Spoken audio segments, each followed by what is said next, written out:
Vamos falar sobre o caráter e a ética nas suas relações com as competições esportivas, desde os princípios do treinamento de um atleta, da sua construção como praticante, até passando por como ele conduz a sua vida, até chegar no ápice e nos momentos decisivos, a influência dessas virtudes, né, para definir o sucesso ou o desfecho desses grandes momentos, também a sustentabilidade da sua carreira e o pós-esporte daquele ser humano.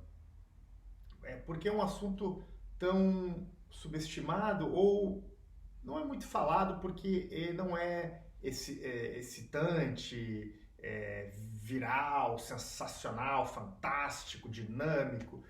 Então é normal que tanto a mídia como os entusiastas, os fãs do esporte, acabem focando mais em dimensões superficiais que alimentam aquele nosso instinto mais animal, que é o que nos faz entreter com o esporte.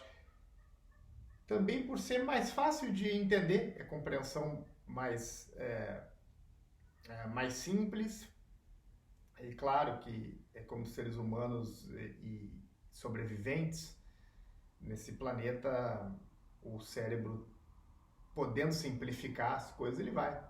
Então, você ganha, você perde, porque você tem técnica melhor, porque você está melhor fisicamente, ou porque está melhor psicologicamente, terminou, né?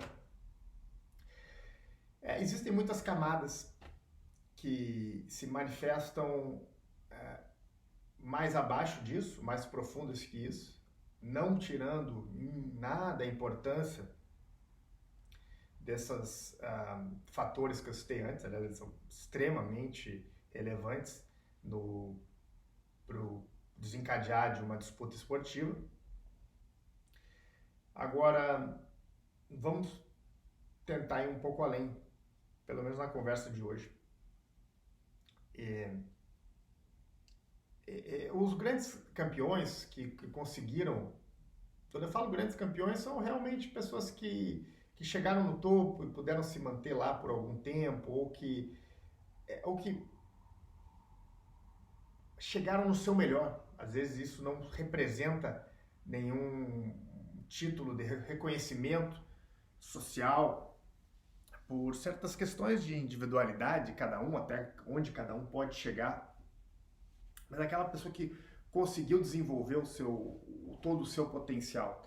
É mais fácil, mais tangível pegar exemplos de campeões explícitos. Aqueles caras que marcaram época no seu esporte. E eu gosto de observá-los. Agora, isso na prática é aplicável a qualquer pessoa de qualquer atividade e característica, tipo físico, personalidade, que consiga desenvolver o seu potencial completo. Para que isso aconteça, vamos usar o exemplo do esporte, que é da onde eu venho.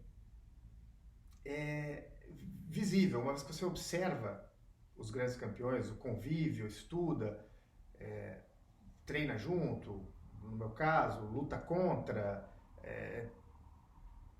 Eu coletei assim, minha base de dados daí. E todos eles seguem um código de conduta. Daí estamos falando de ética. Alguns seguem códigos explícitos de sistemas já aí estruturados, como religiões, filosofias, ou outros sistemas. Alguns seguem valores familiares ou relacionados à sua região, aos seus costumes, sua cultura, seu país. Outros seguem receita dos seus treinadores, dos seus coaches, dos seus mentores aí dentro do esporte. Isso pode funcionar muito bem, tudo isso pode funcionar muito bem, até mesmo um compilado, porque outra opção o atleta desenvolver a sua própria maneira de conduzir as coisas, de viver, o seu próprio guia de regras, de direcionamento e como ele vai levar a vida.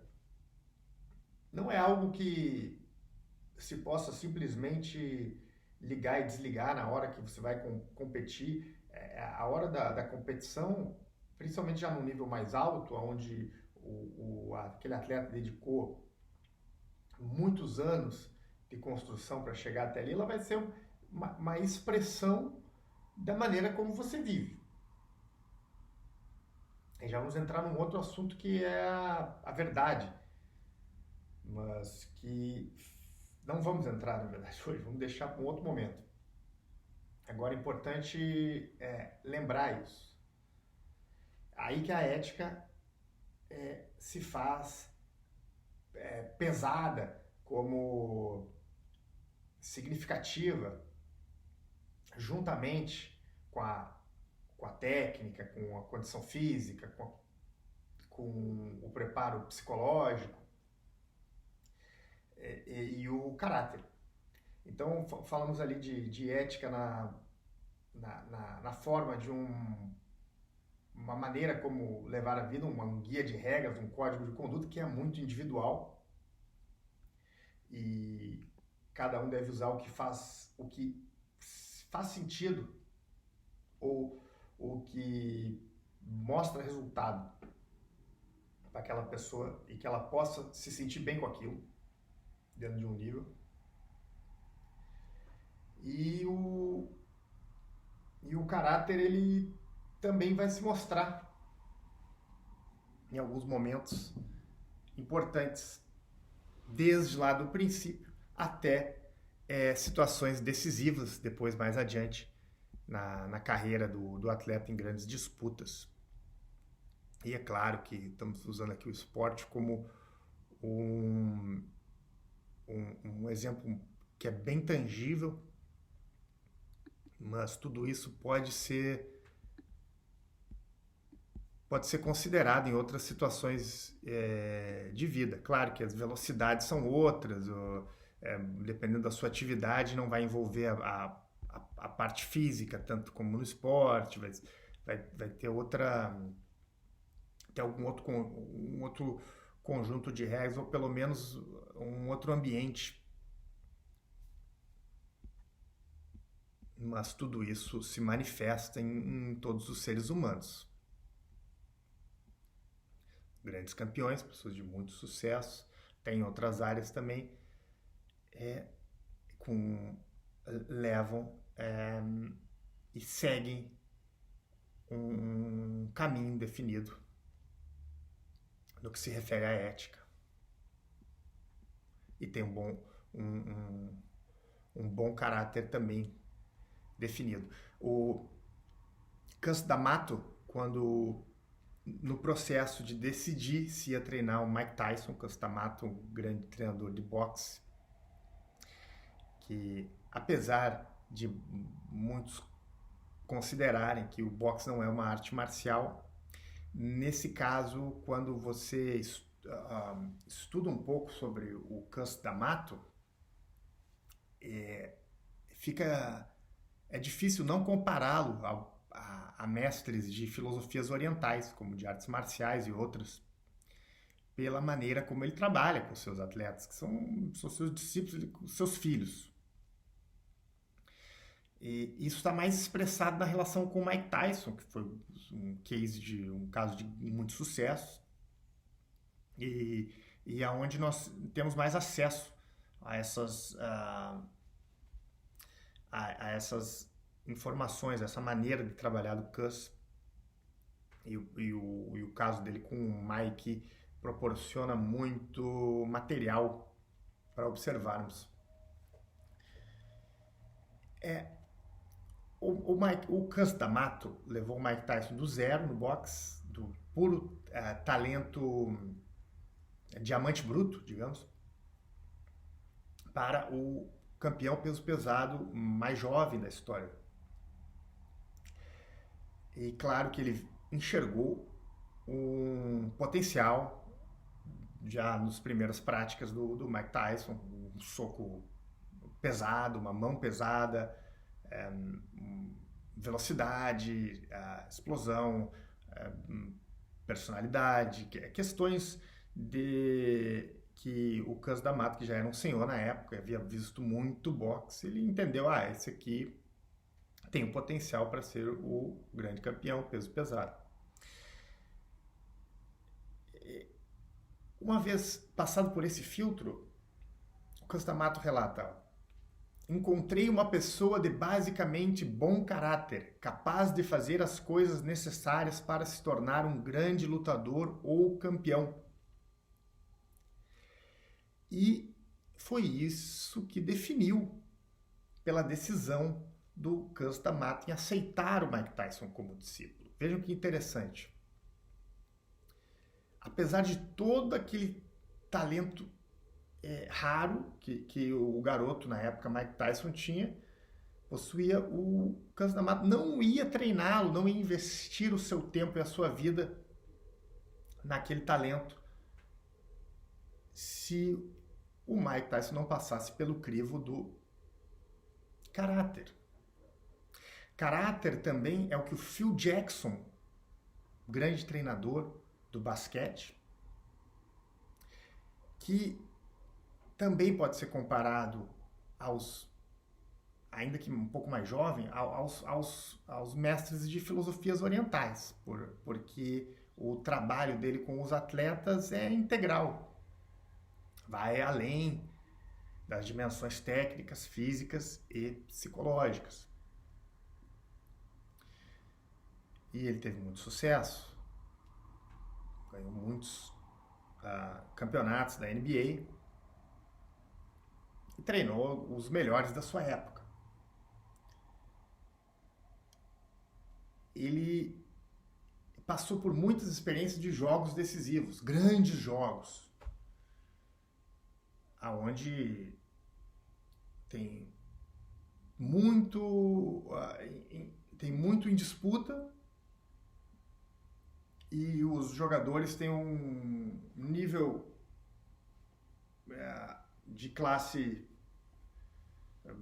da mais elevada, de performance, de habilidades. E em alguns desses jogos nós vemos performances memoráveis, onde um desses jogadores se destaca muito e dispara dos outros jogadores em quadra. O Phil Jackson passou por muitas situações dessas. E ele aponta que o quão importante é o caráter para se conseguir ganhar grandes jogos. Então temos alguns exemplos para quem gosta do basquete, são muitos, né? Mas aí já sob a tutela do Phil Jackson, em 1997, o jogo do Michael Jordan em Utah, onde ele supostamente foi envenenado antes da partida e foi se arrastando até a quadra, não conseguia nem caminhar, chegou lá e completamente debilitado, acertou tudo. Teve uma performance memorável. Assim como o jogo do Kobe Bryant, também na época treinado pelo Phil Jackson em Los Angeles, onde ele marcou 81 pontos em um jogo, que é uma quantia expressiva para os padrões do basquete.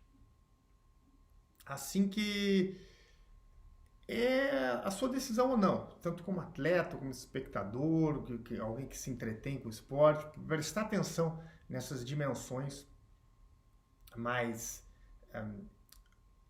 profundas, que acabam se manifestando na competição e podem passar despercebidas pelo grande público, até por especialistas em alguns casos, que optam por não colocar tanto foco nisso. E não tem problema nenhum.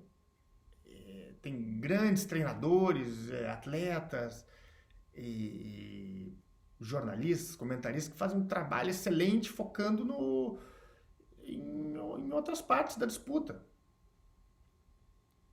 No meu caso, me engaja muito mais eu poder, tanto como observador, como profissional que fui, dentro do esporte, trabalhar tudo que tiver, que eu tiver ao meu alcance e que fizer parte daquele tabuleiro ali que é o esporte de competição.